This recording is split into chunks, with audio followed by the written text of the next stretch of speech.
깊이 있는 시선으로 오늘을 바라보는 뉴스 퍼레이드 문을 엽니다. 네, 오늘의 주요 뉴스 보시겠습니다. 우리나라가 북한의 형제국 쿠바와 전격 수교했습니다. 북한의 반발과 방해를 고려해서 수교 협의는 극비리에 진행됐습니다. 네, 윤석열 대통령이 다음 주로 예정됐던 독일과 덴마크 순방 일정을 연기했습니다. 총선을 앞두고 국내 현안에 집중하겠다는 의도로 보입니다. 의대 정원 확대에 반대해온 의사단체가 오늘 서울 용산을 비롯해서 전국 곳곳에서 걸기대회를 엽니다. 전공의들 사이에서는 개별 사직 움직임이 시작되는 등 의사단체들이 본격 집단행동에 나서는 모양새입니다. 미국 캔자스시티에서 진행된 슈퍼볼 우승 행진 도중 총격이 발생했습니다. 100만 명이 넘는 인파가 모인 가운데 발생한 총격으로 적어도 1명이 숨지고 10여 명이 다쳤습니다. 네, 저희는 잠시 뒤에 돌아오겠습니다.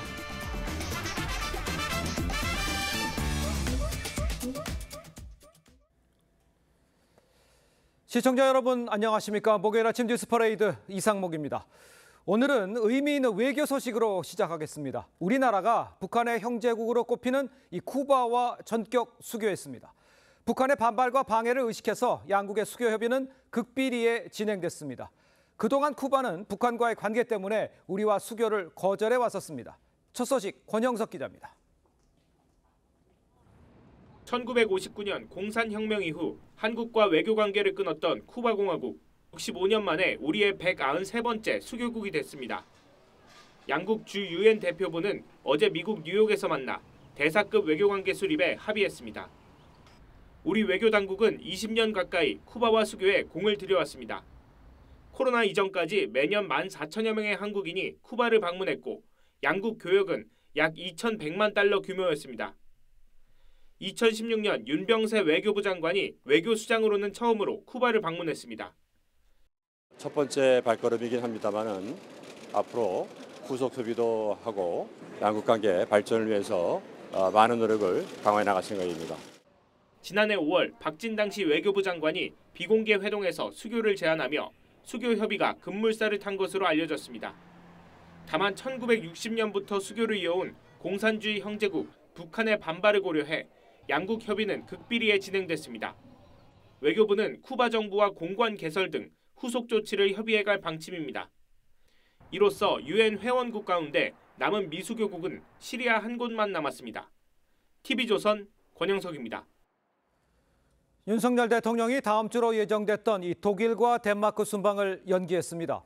이 출국이 일주일도 남지 않은 상황에서 아주 이례적으로 연기를 한 건데 이 총선을 앞두고 국내 현안에 집중하겠다는 의도로 보입니다. 최원국 기자입니다. 대통령실은 다음 주로 예정됐던 윤석열 대통령의 독일, 덴마크 순방이 연기됐다고 밝혔습니다. 그동안 순방 외교를 강조했던 윤석열 대통령이 취임 후 계획했던 해외 순방을 취소한 건 처음입니다. 쉴 새 없이 함께 해외 시장을 누빈 것은 순방이 곧 일자리 창출이자 민생이라고 믿기 때문입니다. 대통령실은 순방 연기에 대한 구체적인 이유를 밝히지 않았습니다. 하지만 4월 총선을 앞두고 산적한 국내외 현안이 영향을 미쳤다는 분석이 나옵니다.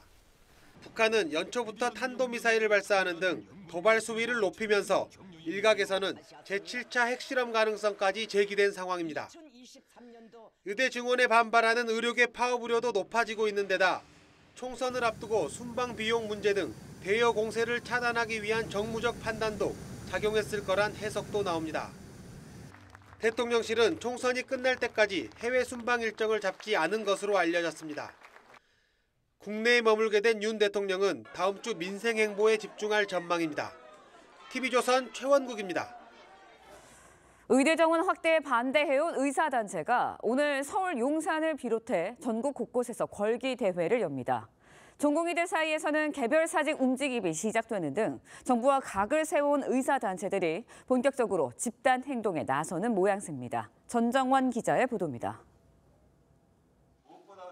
정부의 의대 증원 정책에 반발해 비대위 체제로 전환한 대한의사협회가 산하 16개의 시도의사회를 중심으로 총걸기대회를 엽니다. 정부의 불합리한 의대 정원 추진을 반드시 막아내겠다는 굳은 결심을 대내외에 알려드립니다. 오늘 저녁 서울 용산 대통령실 앞을 포함해 광주와 울산, 제주 등 전국 11곳에서 정부 정책을 규탄하는 시위에 나선다는 계획입니다. 정부가 단체 행동에 대해 강경 대응하겠다는 방침을 밝혔음에도 의료계 집단 반발이 본격화되는 모양새입니다. 한 대학병원 인턴이 공개적으로 사직 의사를 밝히는 등 전공의를 중심으로 개별 사직 움직임도 감지됩니다. 의사에 대한 시각이 적개심과 분노로 가득한 현 상황에서 저는 더 이상 의협을 이어가기 힘들다 판단하였고, 정부는 개별적인 사직서 제출도 집단 행동으로 볼 수 있다며 제재를 경고했습니다. 사전에 동료들과 상의하고 이렇게 했다면 집단 사직서로 볼 수가 있습니다. 의협은 17일 보다 구체적인 대정부 투쟁 방안을 논의하겠다는 입장입니다.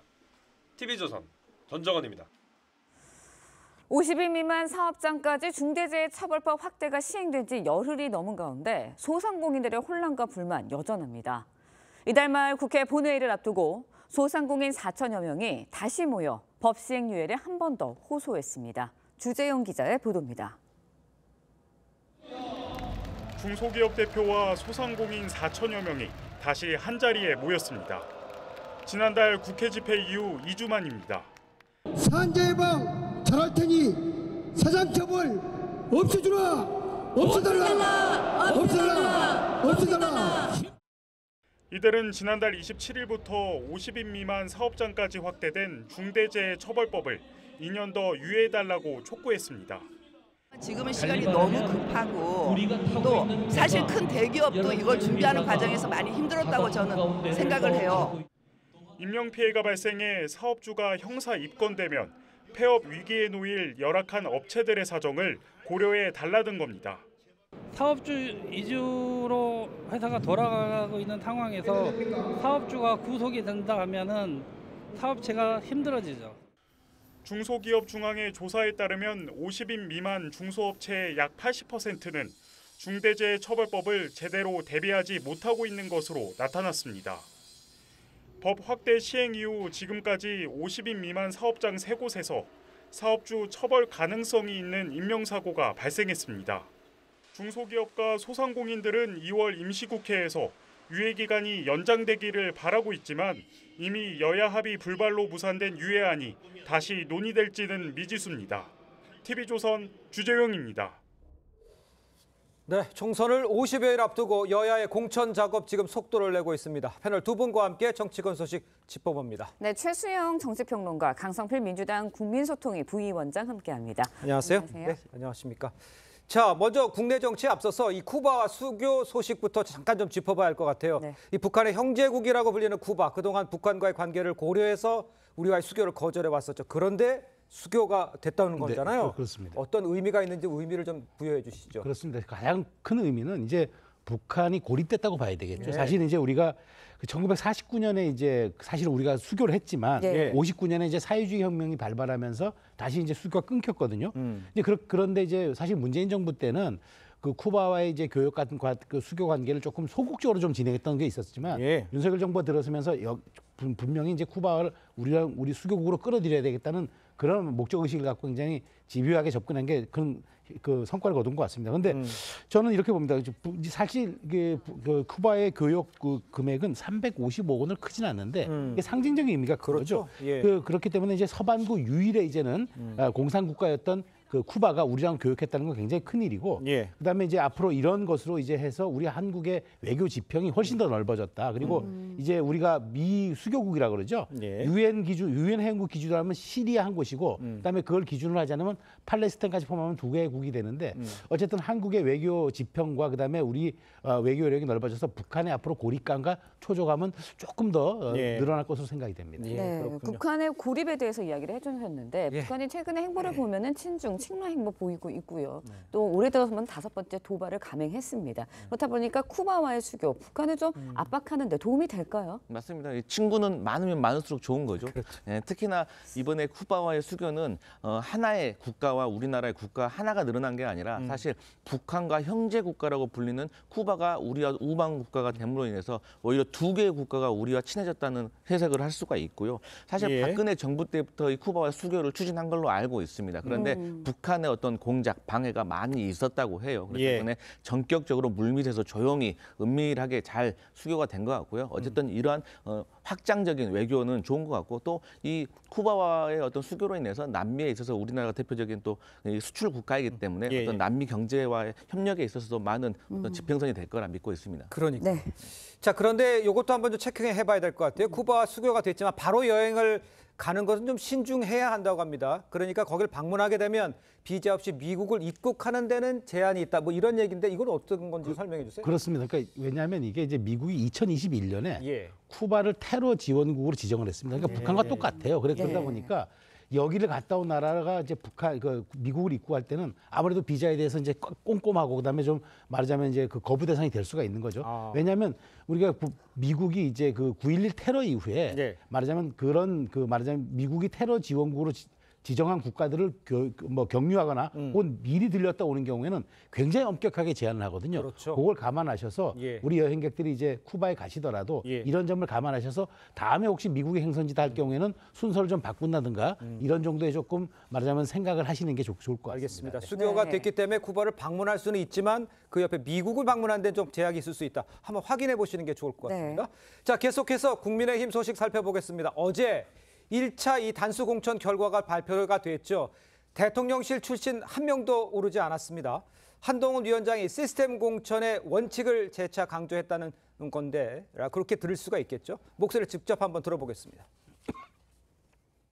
보수정당 최초의 시스템 공천을 실천한다고 말씀드린 적이 있었죠. 소위 말하는 호떡 공천이니 그 공천에서 누가 승복할 수 있겠나요? 룰을 먼저 정한다. 사람을 생각하지 않고 그런 방식으로 정하게 되면 뜻있는 정치인들은 승복하게 될 겁니다. 공정한 공천, 사심 없는 공천이라는 점은 저희가 약속드릴 수 있어요. 자, 어제 발표된 단수 공천자 25명, 이 중에 대통령실 출신 한 명도 이름을 올리지 못했습니다. 특별히 또 한번 짚어봐야 될 게 대통령의 40년 지기 석동현 전 검사장 컷오프 됐어요. 네. 어떻게 평가를 하십니까? 저는 한 3가지 정도가 눈에 띄었습니다. 뭐가 있냐면 첫 번째가 이게 한동훈식 컨셉 공천이다라고 해서 첫 번째 제가 말씀드리고 싶고 두 번째가 그러니까 수도권에 대한 어떤 그 탈환 의지가 굉장히 강했다. 그래서 특히나 이제 한강벨트 중심으로 강북 쪽은 권영세 의원을 중심으로 이제 했고 그다음에 이쪽 강이남 쪽은 이제 나경원 의원 중심으로 벨트를 짰다. 근데 어저께 좀 눈여겨볼 대목 중에 하나는 단수 공천을 한 분들 중에 굉장히 방송 출연으로 인지도가 많은 분들이 있었어요. 특히나 TV조선에서 이제 이것이 정치를 지냈던 박정훈 앵커도 그런 것에 대해서 굉장히 경쟁력이 있었기 때문에 어제 공관위원장도 상당 부분 거기에 대해서 의미를 부여했거든요. 그러니까 저는 이제 그 두 분 권영세와 나경원을 축으로 해가지고 좀 방송 인지도라든가 그다음에 뭐 좀 많이 알려진 분들을 정점으로 해가지고 그 말하자면은 이 불확실성을 미리 제거해서 빨리 이제 선거 운동을 해가지고 좀 수도권에서 압승을 한번 해보자는 그런 의지가 담긴 공천이었다. 그리고 마지막 하나 짚는다면은 말씀하신 것처럼 용심, 이른바 석동현 전 검사장도 이제 컷오프가 되는 것처럼 한동훈식 공천에서는 정말 명분 있는 공천, 국민 눈높이에 맞는 공천, 이기는 공천 이게 아마 저는 주요하지 않았나 그렇게 생각이 됩니다. 네, 단수 공천자 25명 중 19명이 서울입니다. 말씀을 해주셨지만 한강벨트를 중심으로 수도권 탈환에 의지를 좀 보인 공천이다라고 말해주셨는데 어떻게 보셨나요? 네, 이제 서울이 49개의 지역구가 있지 않겠습니까? 근데 그중에서 한강벨트가 되게 서울의 그리고 민심을 좌우하고요. 또 서울의 민심이 경기 인천으로 넘어가기 때문에 매우 중요한 곳이라고 볼 수가 있어요. 그렇죠. 그런데 용산을 제외하고는 민주당 현역들이 버티고 있는 거기 때문에 한동훈 비대위원장으로서는 서울에서 과반 이상, 즉 25개 이상의 의석을 얻기 위해서는 이 한강벨트가 전체적으로 매우 중요하다고 보고 있습니다. 그렇죠. 저도 우리 최수영 평론가님 말씀하신 것처럼 한 3가지 정도를 눈여겨봤는데요. 첫 번째로는 이번에 그 한동훈 비대위원장이 시험을 풀 때, 문제를 풀 때 쉬운 문제부터 푸는 스타일이구나. 무슨 말이냐? 논란이 없는 지역부터 빨리빨리 해결을 해 나가고 있구나라는 제가 느낌을 받았습니다. 그리고 두 번째로 대통령의 측근이 없다는 것은 곧 이번 총선에서 윤석열 대통령에 대한 어떤 공천 개입에 대한 어떤 우려를 좀 불식시키려고 했던 의도가 강하게 보였다. 마지막으로 그 증거로서 대통령의 40년 지기를 컷오프를 시켰다는 것은 매우 이례적인 일로 볼 수가 있고 이 점에 있어서 높이 평가를 한다. 하지만 253개 지역구 중에서 이제 10% 정도 공천이 완료됐기 때문에 나머지 80%, 90%의 어떤 킬러 문항이 아직도 남아있다. 여기에 주의하겠다. 평가하겠습니다. 한동훈표 공천이 시작은 좋았지만 아직 남은 게 많다. 그걸 지켜봐야 된다. 이런 얘기 같으세요. 자, 그렇기 때문인지 모르겠습니다만 내일과 모레 있을 이 영남권 공천 면접도 관심이 쏠리고 있습니다.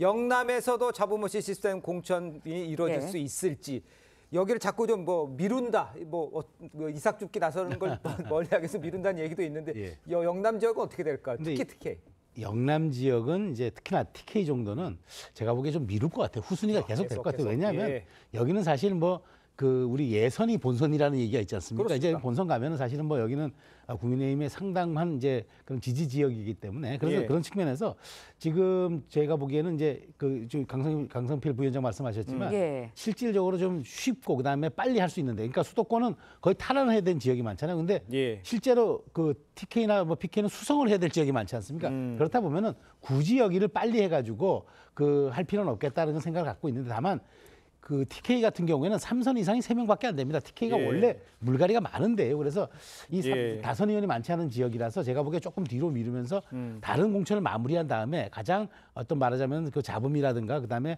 갈등이 최소화되는 시점에 영남권 공천을 하지 않을까, 저는 그렇게 전망합니다. 알겠습니다. 영남권 공천은 그렇습니다만 이 공천 부적격 판단을 받은 이 김성태 전 의원 처음에는 반발했지만 하루 만에 이 수용 의사를 밝혔어요. 그런데 좀 예우 차원이랄까요? 멘트를 해서 뭐 두루킹 특검 또 단식에 대해서도 이재명 대표와 비교하면서 얘기를 했어요. 그러니까 좀 아우르는 듯한 한 것, 뭐 주저앉힌다는 표현은 좀 그렇습니다만 좀 정리하는 듯한 거, 이런 행동은 좀 정치력이 있어 보인다, 뭐 이렇게 평가할 수 있겠습니까? 네, 물론 이제 김성태 전 의원이 강하게 반발을 했기 때문에 사실 한동훈 비대위원장의 정치력으로 설득을 했다고 보여지는 거죠. 하지만 제가 좀 이해가 안 갔던 것은 보통 우리가 수도권 특히 서울에서는 1,000표, 2,000표로 갈리기 때문에 사실 제일 우선순위가 현역 위주, 그다음 두 번째가 그 지역에서 당선된 경험이 있는 전직 의원으로 저희가 보통 이렇게 공천을 하는데 김성태 의원이 인지도도 있고 또 공격력도 있기 때문에 저는 무난하게 공천을 받을 거라고 생각을 했는데 공천이 되지 않았어요. 그래서 본인도 거기에 대해서 조금 납득하지 못했던 것이 있는 것 같고, 사실 이제 한동훈 비대위원장이 아쉬운 점은 이번에 김성태 전 의원이 반발하기 전에 또 본인이 나중에 또 이렇게 공개적으로 달리기 전에 물밑에서 조금 조율을 했었으면 더 좋지 않았을까, 이런 아쉬움이 있습니다. 네, 그런가 하면은 한동훈 위원장 연일 이재명 대표를 향해서 공세의 수위를 높이면서 날선 반원 내놓고 있습니다. 그런데 이재명 대표는 한 위원장을 향해서가 아니라 윤석열 대통령을 향해서 날을 세우는 모습을 보이고 있거든요. 이 같은 현상 어떻게 평가하시나요? 각각의 속내가 다른 거죠. 한동훈 위원장은 이번 총선은 한동훈 대 이재명의 구도를 만들고 싶지만 이재명 대표는 이재명 대 윤석열 구도를 만들고 싶거든요. 그런 차원이라고 보지만, 그럼에도 불구하고 이재명 대표는 무시 전략으로 일관하지만 실질적으로 당의 최고위원이라든가 당의 주요 스피커들은 매일 한동훈 위원장을 공격하면서 오히려 또 각을 세우는 모습은 지금 민주당의 복잡한 좀 속내를 반영하는 게 아닌가, 저는 그렇게 생각이 됩니다. 알겠습니다. 자, 다음으로 민주당 소식도 짚어보겠습니다. 이재명 대표가요, 당내 올드보이를 겨냥한 발언을 잇따라 내놓으면서 인적 쇄신 의지를 드러내고 있습니다. 이 대표 발언을 먼저 한번 들어보죠. 뼈를 깎는 심정으로 우리 안의 과거를 극복해 가겠습니다. 떡잎이 져야 새순이 자랍니다. 또 다른 세 가지를 위해서 양보해야 합니다. 장강의 물은 뒷물결이 앞물결을 밀어냅니다. 국민들께 새로운 희망을 드리는 총선이 될 수 있도록 최선을 다하겠습니다. 자, 이 대표가요, SNS에 올린 게 밤이었었습니다. 이 새술은 새부대라고 쓰면서 올드보이를 향한 쇄신 의지를 분명히 했어요.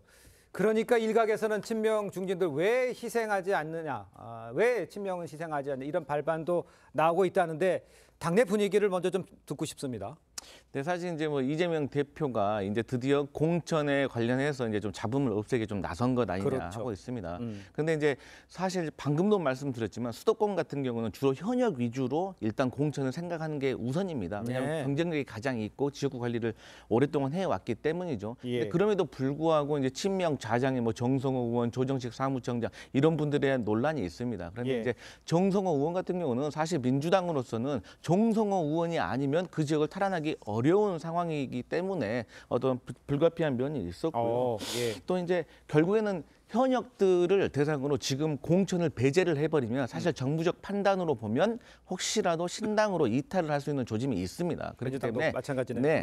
네, 양당이 사실 네. 같은 예. 처지에 있습니다. 예. 그렇기 때문에 일단 현역은 웬만하면 공천에서 배제시키지 않고 경선에 참여시키고 또 공정한 경선을 통해서 또 좋은 후보를 가려내는 것이 저희의 어떤 공천의 주안점이라 볼 수 있겠습니다. 그렇군요. 네. 예. 일단 근데 이 대표 5선 중진인 추미애 전 장관을 서울 동작을에 투입하는 것도 검토하고 있다라고 이야기를 하고 있습니다. 그런데 일각에서는 기준이 뭐냐. 임종석 전 실장에서는 얘는 그렇게 뭐 책임론을 거론하고 언급하고 있는데 추미애 전 장관에게서는 동작을 전략공천.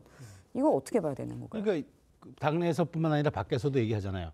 추미애 전 장관은 친명 호소인이기 때문에 좀 특혜를 받는 거 하는 거 아니냐. 그러니까 저는 이제 추미애 전 장관은 이제 정치적 커밍아웃에 매우 능한 분이라고 이제 표현하는데 예. 그러다 보니까 아니 그 조금이라도 이재명 대표의 대권 가도라든가 당내 장악에 걸림돌이 될 만한 임종석 이런 분들에 대해서는 굉장히 이제 말하자면 제거해야 된다. 혹은 아직 이 연내에 들어오지 못하게 해야 한다는 그런 주변에 강한 얘기들이 나오는 반면에 이 추미애 장관 같은 경우에는 검찰 독재 심판이라는 우리의 결과 같이 하니까 이분을 투입해야 된다. 근데 이분이야말로 윤석열 대통령 탄생에 나경원 전 의원의 표현을 빌리면은 보수의 어머니 아닙니까? 그래서 저는 이런 점들의 기준이 좀 불분명하고 그 특혜라든가 이런 데 대한 어떤 당내 기준이 원칙 없이 가는 것에 대해서 저는 굉장히 지금 말하자면 앞으로 내전으로 치달을 수도 있다라고 저는 전망합니다. 알겠습니다. 내홍이 내전으로 이어질 수도 있다라고 얘기를 했습니다만 이걸 한번 여쭤봐야 될 것 같아요. 근데 지금 정작 임종석 전 비서실장은 단호하게 계속 나가고 있고 지금도 뭐 유세를 하고 있는 것으로 지금 전해지고 있어요. 그렇다 보니까 적어도 경선은 시켜줘야 되는 거 아니냐 이런 이야기도 있잖아요.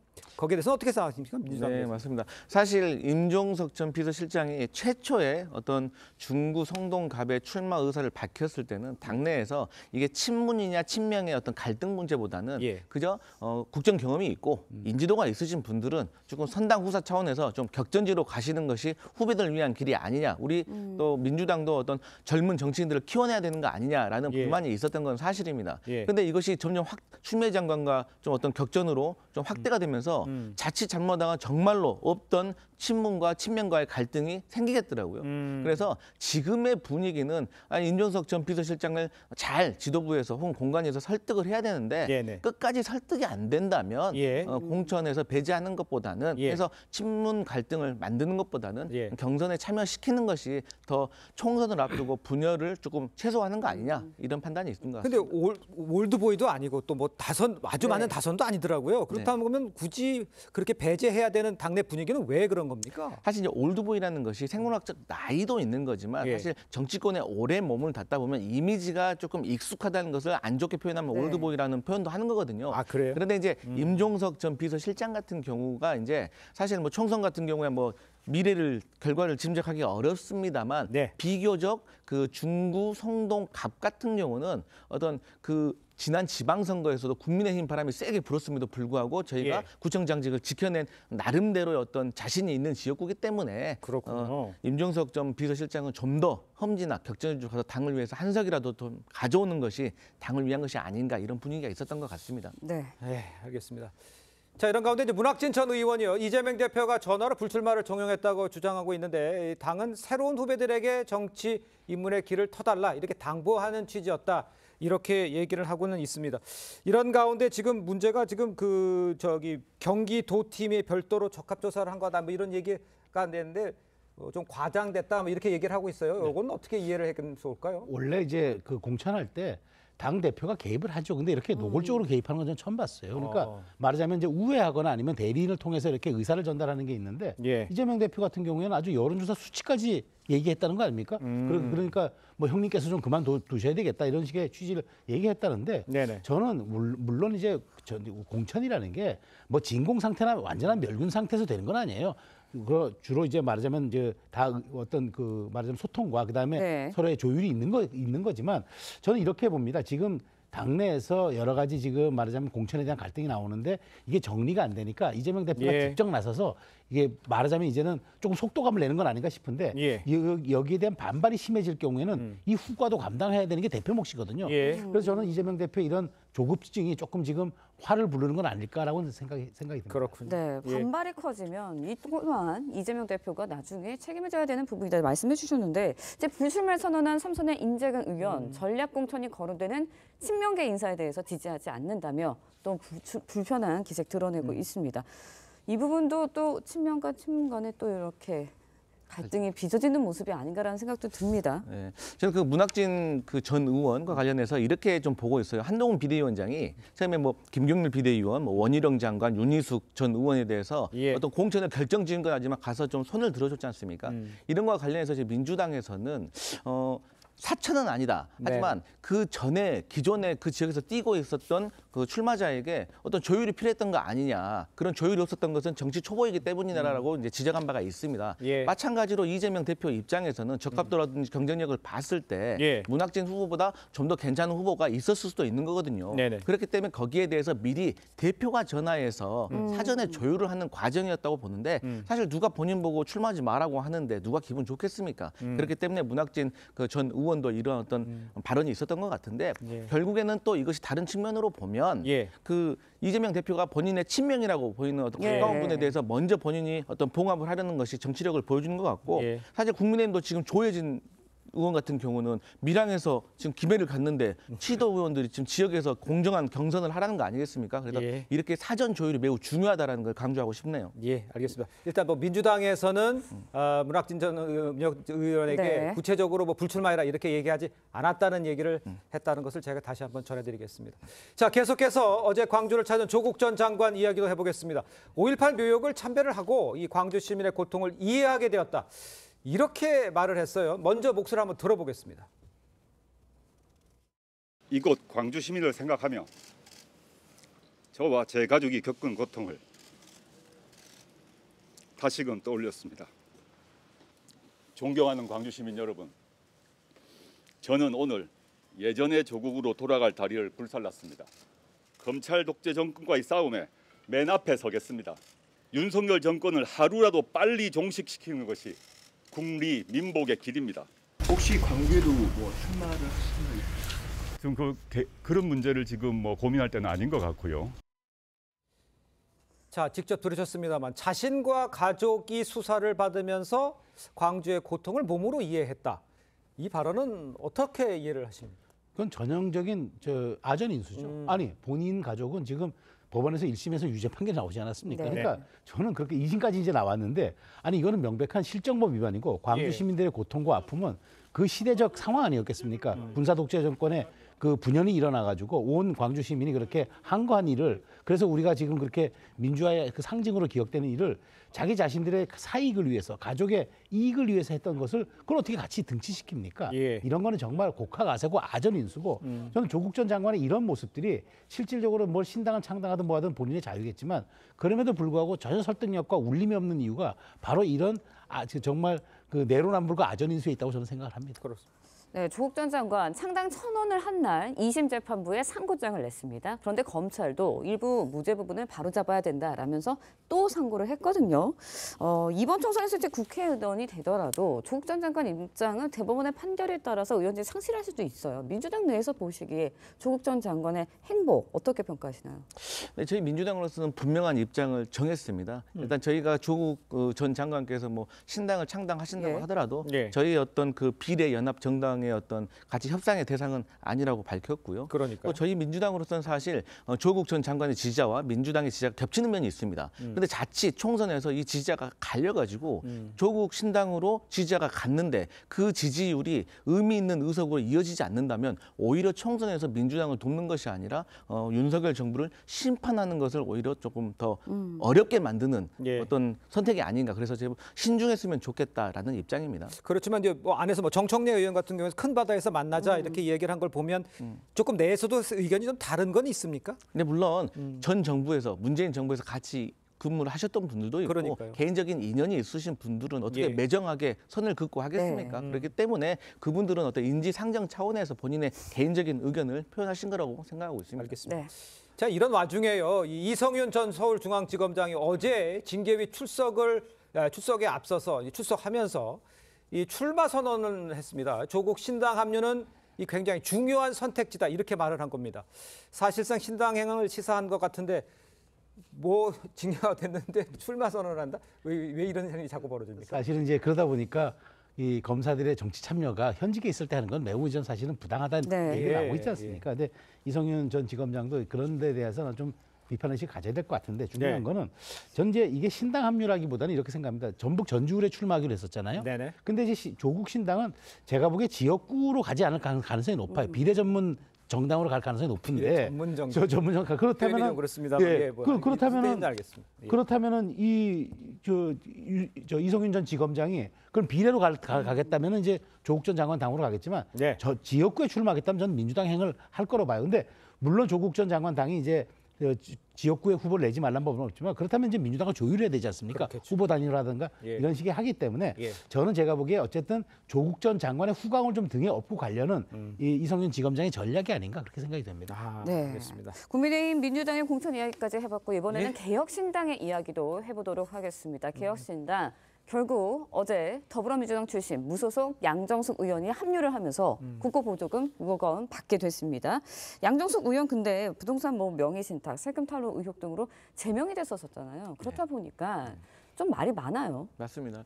본인은 뭐 대법원에서 이제 무죄 취지를 받은 거 있기 때문에 문제가 없다고 하는 입장이더라고요. 그런데 뭐 저희 당이 아니기 때문에 평가하기는 그렇습니다만 저는 기본적으로 이준석 그 개혁신당에게 조금 조언을 드리자면 사실 개혁신당이라는 것은 양당의 기득권, 어떤 양당의 어떤 거대 정치의 어떤 폐해를 극복하자고 지금 개혁의 기치를 내밀었는데 그러면 개혁이라는 것이 퇴색되려면 퇴색되지 않으려면 어떤 양당에서 어떤 문제가 있어서 탈당하시거나 나오신 분들을 어떤 선별하지 않고 받는다는 것은 개혁의 이미지가 퇴색될 거라고 보고 있고요. 그렇기 때문에 좀 신중하게 잘 가려서 해야 된다. 저는 그렇게 보고 있습니다. 알겠습니다. 자, 오늘 말씀은 여기까지 듣겠습니다. 인사 나누겠습니다. 고맙습니다. 고맙습니다. 감사합니다. 네, 재벌 3세를 사칭하고 성별을 속여가면서 희대의 사기극을 벌인 전첨조 씨에 대해 1심 법원이 징역 12년의 중형을 선고했습니다. 재판부는 전 씨가 일상이 사기였다며 꾸짖었고 전 씨는 재판 내내 오열했습니다. 주원지 기자의 보도입니다. 전청조 씨는 지난해 11월 상습 사기 혐의로 구속됐습니다. 혼자 범행 계획 세우신 거예요? 피해자분들께 죄송합니다. 전 씨는 15조 원 통장 잔고가 있다는 거짓말로 27명에게서 투자금 명목으로 30억 7천만 원을 가로챈 혐의를 받습니다. 여성인 전 씨는 주민등록증을 위조해 재벌에 숨겨둔 아들 행세를 하기도 했습니다. 지난해 10월 전 펜싱 국가대표 남현희 씨와 결혼 발표를 하자 지인들이 폭로하면서 사기 행각이 드러났습니다. 1심 법원은 전 씨에게 징역 12년을 선고했습니다. 재판부는 전 씨의 범행은 소설가 상상력도 뛰어넘는 막장이라며 일상이 사기라 양형 기준을 넘긴 중형을 선고했다고 밝혔습니다. 죄질이 매우 좋지 않은 사안이기 때문에 대법원 양형 기준을 넘어선 선고도 가능한 사안으로 판단됩니다. 다만 법원은 남현희 씨의 사기 공모 여부에 대해선 판단하지 않았습니다. 전 씨는 진심으로 반성한다며 재판 내내 오열했는데 항소 여부는 아직 결정하지 않았습니다. 경찰은 전총조 씨에 대한 1심 선고가 나온 만큼 조만간 남현희 씨도 검찰에 넘길지 여부를 결론 내릴 방침입니다. TV조선 주원진입니다. 네, 검찰이 어제 경기도 법인카드 유형 의혹을 받는 이재명 민주당 대표의 부인 김혜경 씨를 재판에 넘겼습니다. 네, 관련 내용 정혁진 변호사, 조기현 변호사와 함께 자세히 짚어보도록 하겠습니다. 네, 안녕하세요. 네, 반갑습니다. 자, 먼저 김혜경 씨가 구체적으로 어떤 혐의를 받은 건지 또 왜 수행비서 배모 씨에 대한 2심 판결 나온 직후에 김 씨를 기소한 건지 설명이 좀 필요해 보입니다. 네, 2021년 8월 2일에 그 김혜경 씨가 그 당시 민주당 국회의원 3명을 만나가지고 이재명 그 당시 후보였겠죠. 후보에 대한 지지를 부탁하면서 점심을 대접했는데 이것이 공직선거법상 기부 행위 금지를 위반한 것이거든요. 그런데 이때 그 배모 씨가 이 법인카드를 이용해서 이 결제를 했다. 그렇기 때문에 이게 기부행위 금지가 첫 번째고요. 두 번째는 이제 해가 넘어가서 대선 직전인 2022년 1월 28일에 그때 이제 조명현 씨 등이 이제 불법 의전 의혹 같은 것들이 막 불거졌을 때 그때 이제 그 배모 씨가 뭐라고 이야기했느냐? 자신은 수행 비서로 채용된 사실이 없다. 자신은 어떠한 그 김혜경 여사 관련해가지고 사적 용무를 처리한 사실이 없다 이렇게 이야기를 했어요. 그런데 이것이 민주당 선대위를 통해서 언론에 이렇게 쫙 배포가 됐는데 이것이 법원에서는 다 거짓말이었다라고 보는 거죠. 그러니까 공직선거법상 허위사실 공표죄 이 두 가지 혐의로 인해 가지고 검찰은 징역 1년을 구형했는데 결국은 징역 10개월의 집행유예 이런 그 판결이 항소심까지 나온 거고요. 네네. 그런데 이제 검찰에서는 상고할 수가 없어요. 대법원 판결에 의할 때 검찰에서는 그 양형만을 이유로 해가지고 상고할 수 없다라고 하는 것이 대법원 판결인데 그렇다라고 하면 일주일 내에 상고 여부가 결정이 돼야 되는데 가만히 있으면 일주일 뒤에 이제 확정이 되겠죠. 상고를 하거나. 그런데 그 전에 그 배모 씨가 그냥 오늘이라도 기습적으로 그 상고를 포기한다 이렇게 이야기를 해버리면 그럼 확정이 되는 거거든요. 그러면 그 순간에 김혜경 씨에 대해서도 공소시효가 완성될 수가 있기 때문에 그렇기 때문에 이제 검찰은 기소를 기소를 갖다 결정할 수밖에 없었던 것입니다. 네. 그렇군요. 그런데 수행비서 배 씨, 김혜경 씨와 공모 공동 정범으로 분류가 돼 있었습니다. 그렇다 보니까 배 씨에게 유죄가 내려진 유죄 판결이 내려진 상황이라면 김혜경 씨의 혐의도 인정될 가능성이 높다고 봐야 하는 건가요? 꼭 그렇게 볼 수는 없습니다. 왜냐하면 지금 문제가 되는 기부행위는 4인 식사비 12만 4천 원인데 그중에 김혜경 여사 본인이 식사비 2만 6천 원 직접 결제했고 나머지 3명에 대한 결제 부분은 알지 못했다고 진술했고 이제 관련자 녹취에서도 어느 정도 확인된 바가 있습니다. 그러니까 이렇게 법인카드로 그 부분을 결제하는 것을 김혜경 여사가 지시했거나 인지했거나 혹은 용인했거나 여기까지 검찰이 입증을 해야 되는데 지금 나와 있는 정황이나 어떤 관련자들의 진술로는 아직 명확하게 혐의 입증은 되지 않는 것으로 알고 있습니다. 그렇군요. 일단 김혜경 씨가 경기도청의 이 법인카드를 사적으로 사용했다는 의혹과 관련해선 이 검찰 수사가 지금 어떻게 진행이 되고 있는지 요 진행 사항도 좀 궁금합니다. 일단은 법인카드가 불법적으로 사용된 것은 확인이 된 거죠. 첫 번째로 이제 배모 씨 판결에 의해서 그다음에 두 번째는 조명현 씨가 제보하지 않았습니까? 그런데 이제 구체적인 내용들이 있기 때문에 이 정도는 이제 불법 사용이 확인된 것으로 볼 수가 있고, 그다음 조금 전에 이제 그 조 변호사님 말씀하신 것처럼 김혜경 씨는 나는 그런 지시를 한 적이 없다 이렇게 주장을 하고 있지만 조금 전에 나왔던 그 배모 씨 항소심 판결에서는 어떻게 되어 있느냐? 배모 씨가 2022년 2월 2일에 뭐라고 이야기했냐면요. 내가 조명현 씨한테 부당한 지시를 한 것은 본인의 치기 어린 마음에서 스스로 한 거지 어느 누구도 나한테 그런 일을 시킨 적이 없었다라고 주장을 했는데 그것도 거짓말이라고 그랬단 말이에요. 그러니까 아무리 김혜경 씨가 시키지 않았다라고 이야기하고 그다음에 배 씨도 그냥 내 스스로 한 것이다라고 이야기를 해도 이미 항소심까지 판결해서 그건 다 거짓말이다 이런 식으로 판결이 났기 때문에 그렇기 때문에 여기에 대해서 더 그런 주장이 얼마나 먹힐지 굉장히 의문이고요. 그렇기 때문에 구체적으로 법인카드가 얼마나 사용이 됐는가. 이재명 대표가 경기도지사가 된 것이 2018년 7월 아니었겠습니까? 그때부터 이재명 대표가 경기도지사 사퇴 시까지 법인카드가 구체적으로 얼마나 사용됐는지를 뭐 확인해야 되는데 뭐 지금까지 그 금액이 2천만 원인지 그 이상인지 뭐 그런 이야기가 나오고 있는데 이 부분이 확인돼서 기소가 돼야 될 것 같고요. 한 가지만 말씀을 드리면 지금 경기도지사인 김동연 지사는 이 부분에 대한 수사에 대해서 적극적으로 협조해야 됩니다. 왜냐하면 김동연 지사가 경기도지사 되기 전에 뭘 했습니까? 기재부 장관 했잖아요. 기재부 장관 하기 전에 뭘 했습니까? 예산실장 했잖아요. 그러니까 우리나라 예산이 이런 식으로 사용되는 것에 대해서 가장 그 나쁜 생각을 가지고 있을 거고 경각심을 가지고 있을 사람이 예산실장과 경기도지사를 했던 사람일 것이기 때문에 아무리 지금 당이 같다라고 하고 뭐 그렇다고 하더라도 그 전 국가적인 그 입장에서 이 부분에 대한 수사는 적극적으로 협조해야 되는 것이 아닌가 저는 그런 생각이 듭니다. 알겠습니다. 그렇지만 김동연 지사가 적극적으로 협조하지 않았다고 할 수도 있는 것 상황도 아니라는 말씀을 제가 추가로 한번 드려볼게요. 다음 이야기도 해보도록 하겠습니다. 이 또한 또 세간의 관심이 굉장히 많았었죠. 방송인 박수홍 씨 어제 1심 재판부에 판결이 내려졌습니다. 출연료 등 수십억 원을 빼돌린 혐의로 기소된 친형에게 일단은 징역 2년이 선고가 됐어요. 근데 친형이 박수홍 씨 개인 돈 등을 빼돌린 것에 대해서는 무죄로 판결했거든요. 왜 이렇게 된 건가요? 그러니까 이 사건의 피해자는 그 박수홍 씨의 연예 활동을 담당하는 연예계획사 2곳과 박수홍 씨 개인 이 3명의 피해자입니다. 그런데 1심 법원은 법인 그러니까 연예기획사 2곳에 대한 횡령 혐의를 인정하면서 박수홍 씨 개인에 대한 피해에서의 횡령은 인정하지 않았는데요. 그 내용 핵심이 뭐냐면 이 회사가 그 1인 기획사고 가족 그 박수홍 씨의 형이 가족 구성원의 경제 활동을 전체적으로 관리해 왔다. 그리고 그 돈이 이 박수홍 씨의 형이 개인적으로 횡령해서 그 수익한 것이 아니라 가족의 어떤 공동 활동을 위해 쓰인 것으로 확인된다. 이렇게 봤기 때문에 개인의 횡령으로 인정하지 않았고 특히 그 금액에 대해서는 형사적인 어떤 이 그 책임보다는 민사를 통해서 다투는 게 맞다라는 식으로 판결했습니다. 알겠습니다. 자, 그런데 이제 박수홍 씨 형수에게는 무죄가 선고됐습니다. 이유가 있겠죠?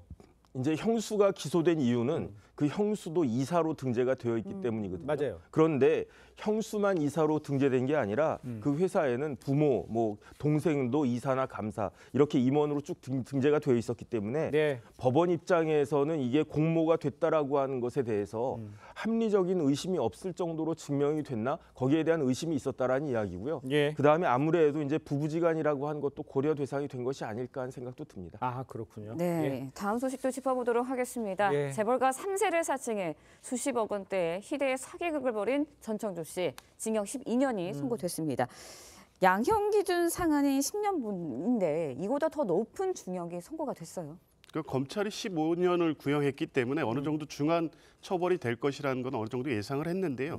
통상적인 어떤 사기 피해 금액에 비교했을 때는 높은 것은 사실입니다. 근데 재판부의 판시 내용을 보면 충분히 그럴 수 있겠다라는 납득이 되는 게 일단은 전청조 씨는 누범 기간이었습니다. 그러니까 출소하자마자 곧바로 사기 행각을 벌였고요. 피해자가 27명이고 또 실질적으로 반성한다는 입장을 내고 있지만 진정한 반성을 하지 않는다고 법원이 판단한 것 같습니다. 그래서 이례적으로 반성하라라는 것을 판결 과정에서 언급한 것을 보면 전체적으로 가중 요인들만 고려할 뿐이지 감경할 요인은 전혀 없었다고 봐서 상한 이상을 넘는 판결을 한 것으로 보입니다. 그 전청조 씨 이야기는 그렇고 이제 관심은 과연 그 같이 연인 관계로 했던 남현희 씨 여기 공범 관계는 어떻게 되는 겁니까? 일단 두 가지가 확인이 돼야 될 것 같은데 남현희 씨가 전 씨의 정체를 과연 인식하고 있었는가? 두 번째는 전 씨의 사기 행각에 대해서도 알고 있었는가? 이 두 가지가 이제 확인이 돼야 될 것 같은데 그런데 제가 아무리 생각을 해봐도 나이가 한 40 뭐 안팎이 되는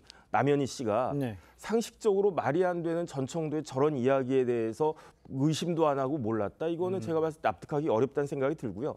더 중요한 건 뭐냐면 저런 범죄 행각으로 인한 수익 중에 상당 부분을 향유한 사람이 누구냐, 남현희 씨 아니었겠습니까? 이런 여러 가지 점들을 봤을 때 과연 공범 혐의를 벗기가 쉬울까? 그 부분에 대해서는 좀 의문이 있겠다 싶습니다. 네, 이번에는 축구 관련 소식도 짚어보도록 하겠습니다. 아시안컵 축구 4강 요르단전 앞두고 정말 중요한 순간 앞두고 주장과 선수가 다툼이 있었습니다. 그러면서 또 부상도 입었고요. 맞아요. 대체 어떻게 된 일입니까? 그러니까 4강전 요르단전을 앞두고 있는 상황이었던 것으로 보입니다. 이제 팀 담합 식사 시간이었는데 이강인 선수를 비롯한 몇몇 젊은 선수들이 이제 개별 행동을 하니까 주장인 이제 손흥민 선수가 그걸 제지하는 과정에서 격한 몸싸움까지 갔던 것으로 보여지고 실제 이 손흥민 선수가 활동하는 걸 보면 손에 붕대를 감을 정도로 이게 간단한 몸싸움은 아니었던 것으로 보이고 이것이 영국 언론을 통해 공개되면서 지금 일파만파 확대되고 있고요. 축구협회도 이례적으로 이 사실관계를 빠르게 인정했습니다. 자, 문제는요. 시청자 여러분들 아시겠습니다만 손흥민, 이강인 선수 이 둘 사이의 문제뿐만이 아니라 그 다른 선수들 간에도 이야기가 나오고 있는 상황에 그러니까 이제 크린스만 감독이 선수단 관리를 도대체 어떻게 하느냐 화살이 다시 또 그쪽으로 가는 것 같아요. 그러니까 대표팀 내에 그룹 뭐 파벌까지 존재하는 것이 아닌가 이런 의문이 되는데 손흥민 선수가 몇 년생이냐면 92년생이에요. 그러니까 손흥민 선수 또래의 그 고참 그룹이 있고요. 이강인 선수는 몇 년생이냐? 2001년생이에요. 그러니까 그렇게 막내 그룹이 있고 그다음에 황희찬 등 특히 96년생들이 많다고 그렇거든요. 이렇게 허리 그룹, 이 세 그룹이 따로따로 노는 것이 아닌가. 제가 봤을 때 요르단 관련해서 그 예선에서 좀 고전을 했지만 그 4강전에서는 당연히 이기겠지, 쉽게 이기겠지, 결승은 따놓은 당상 아니냐 이렇게 다들 생각하지 않았겠습니까? 그런데 그 경기력을 보니까 이건 경기력이 아니라 그야말로 무기력이었다. 저는 왜 저랬을까 이해가 안 됐는데 이번에 나온 기사를 딱 보니까 이건 심지어 저 선수들이 태업한 거 아닌가 그런 생각까지 든단 말이에요. 그러니까 선수단 관련해가지고 그 경기 관련해서 전술은 고사하고 선수단 그 제대로 감독으로서의 그 카리스마도 없었던 것이 아닌가 저는 그런 생각도 듭니다. 그러네. 네, 결국 또 이강인 선수가 손흥민 선수와의 충돌이 알려지면서 SNS에 공개 사과문을 올리기도 했습니다. 그런데 이게 또 논란이 되고 있어요. 그러니까 이제 팀 전체 또 이분에 대해서 실망하는 국민들에 대한 사과 내용은 담고는 있는데 국민들께서 의아하게 생각하거나 실망한 부분은 이 주장인 손흥민의 어떤 팀을 인솔하거나 하는 리더로서의 역할을 존중했다고 하면 손흥민 선수에 대한 사과도 있어야 되는 게 아니냐라는 문제 제기를 할 수가 있는 거죠. 이강인 선수의 이 사과문에는 진정으로 이 사안의 어떤 문제에 대해서 정확하게 보고 있는 것인가, 이 파장에 대해 실제 반성하고 있는 것인가, 이런 문제 제기가 있을 수밖에 없는 상황입니다. 그러니까. 근데 이것도 한번 좀 짚어봐야 될 것 같아요. 이 갈등이 외신에 일단 첫 번째 나오고 축구협회가 곧바로 과거와 이르지 않았는데 빨리 인정을 했어요. 그러니까 혹시 이렇게 흘린 거 아니냐 뭐 이런 이야기도 하는데 무슨 뭐 설이긴 하겠습니다만 어떻게 봐야 됩니까? 이런 상황들. 이거는 축구협회에서 숨길 수가 없었다라고 생각을 한 것 같아요. 그러니까 알만한 사람은 다 알지 않았겠습니까? 그때 이제 둘이서 이제 그 손흥민, 이강인 하면 우리나라 국민 중에 모르는 사람이 있겠습니까? 그런데 그 두 선수 사이에 저런 일이 벌어졌다라고 했는데 더군다나 외신에까지 먼저 이야기가 나왔기 때문에 그렇기 때문에 그 숨길 수 없어서 그냥 시인할 수밖에 없었던 것이 아닌가 그런 생각이 듭니다.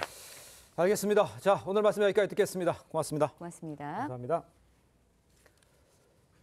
네, 미국 캔사스시티 팀의 슈퍼볼 우승 축하 행사 현장에서 총격이 발생을 했습니다.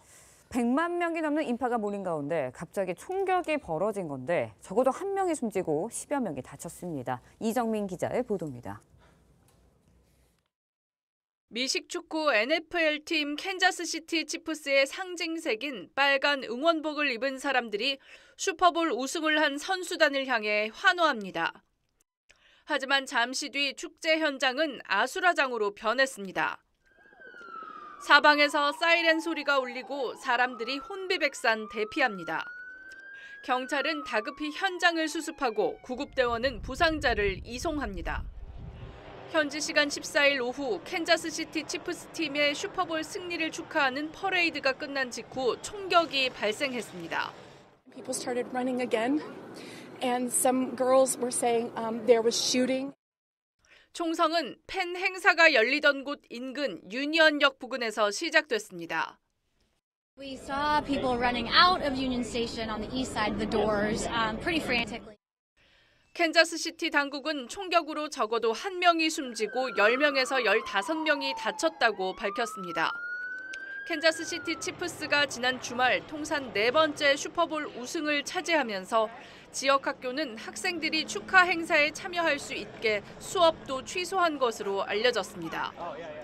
경찰은 현장에서 무기를 지닌 2명을 체포했습니다. TV조선 이정민입니다. 인도네시아 대통령 선거에서 프라보워 후보가 과반을 넘은 것으로 조사되자 승리를 선언했습니다. 함께 팀을 꾸린 부통령 후보는 조코위, 현직 대통령의 장남인데 편법 출마와 세습 등의 논란이 잇따르고 있습니다. 김주영 기자의 보도입니다. 자카르타의 한 체육관에서 프라보워 수비안토 인도네시아 대통령 후보가 모든 국민을 위한 정부를 구성하겠다며 승리를 선언합니다. Kemenangan ini harus menjadi kemenangan untuk seluruh rakyat Indonesia. 현지 시간 14일 치러진 대선에서 현직 국방부 장관인 프라보워 후보가 표본조사 개표 결과에서 득표율 60%에 육박하며 차기 대통령 당선이 확실시됐습니다. Iya, tadi kalau saya perhatikan paslon 02 itu unggul di hampir semua wilayah. 프라보워 옆에 선 사람은 부통령 후보인 기브란 라카부밍 라카. 현재 지지율 80%에 육박하는 조코 위도도 현 대통령의 장남입니다.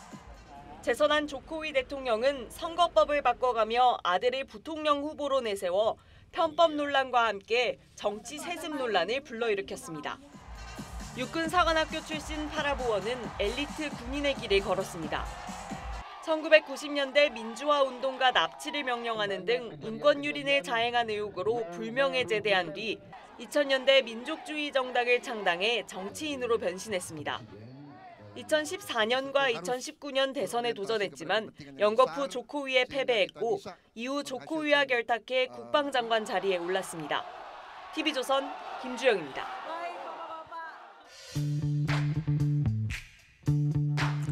네, 렌즈에 담긴 그 순간, 그 의미를 짚어보는 시간이죠. 사진기자가 선택한 아침의 현장입니다. 오늘은 조선일보 사진부 고운호 기자와 함께합니다. 안녕하세요. 안녕하십니까. 오늘 아침에 볼 사진 어떤 건가요? 네, 제주도 농부들이 물을 수확하며 환하게 웃는 장면입니다. 보통 가을을 수확의 계절이라 부르지만 봄에도 수확하는 사람들이 있습니다. 현장의 사진들 함께 보시죠. 제주 성산읍, 농부들이 겨우내 재배한 물을 부지런히 수확합니다. 제주도 무는 9월에 심어서 1월부터 출하하는데요. 겨울 한파를 이겨내고 튼실하게 자란 무는 곧 우리들 식탁에 놓일 겁니다. 전남 단양군, 봄 기운이 완연해지면서 한 농부가 소 사료용 씨앗을 파종합니다. 드넓은 대지만큼 올해 큰 수확을 기대하는 농부의 마음을 엿볼 수 있습니다. 네, 정성 들여 수확하고 새로운 수확을 준비하는 모습 잘 봤는데요. 다른 곳에서도 유종의 미를 거뒀다고요. 네, 2월을 맞아 학업을 마친 학생들의 졸업식이 열리고 있습니다. 국민대 학위수여식에서 졸업생들이 밝은 표정으로 셀카를 찍습니다. 학사모를 힘껏 위로 던지면서 새로운 시작을 다짐합니다. 늘푸름학교 졸업식에서 만학도가 감격의 눈물을 흘립니다. 학업을 무사히 마친 이들이 서로의 수확을 축하하는 시간입니다. 네, 수확이라는 단어에서 여러 장면을 엿볼 수 있었는데요. 끝이 아닌 새로운 시작 응원하겠습니다. 지금까지 아침 현장이었습니다. 오늘은 전국 대부분 지역에 비나 눈이 내리겠습니다. 현재 레이더만 보시면 중부지방을 중심으로 약하게 비가 이어지고 있는데요. 이 비는 오전 중에 전국으로 확대되겠습니다. 예상되는 강수량은 내륙에 5에서 20mm가 예상되고요. 기온이 낮은 강원 산지로는 대설주의보가 내려진 가운데 최대 15cm 이상의 폭설이 쏟아지겠고요. 동해안으로도 최대 10cm 이상의 많은 양의 눈이 내리겠습니다. 이번 눈과 비는 늦은 오후에 수도권과 충남부터 그치겠고 밤이면 대부분 잦아들겠습니다. 오늘 안개도 짙게 끼겠습니다. 오전까지 중부 서해안과 남부지방에 가시거리 200m 미만의 짙은 안개가 끼겠습니다. 오늘 한낮 기온 어제보다 크게 낮아지겠습니다. 서울이 7도, 대전 10도, 대구 15도 예상됩니다. 내일 아침엔 영하권으로 기온이 떨어지며 반짝 추위가 이어지겠고요. 일요일 오후엔 전국에 비가 내리겠습니다. 날씨였습니다. 네, 이상으로 목요일 뉴스퍼레이드 마칩니다. 네, 저희는 내일 아침 7시 30분에 다시 찾아뵙겠습니다. 시청해주신 여러분 고맙습니다.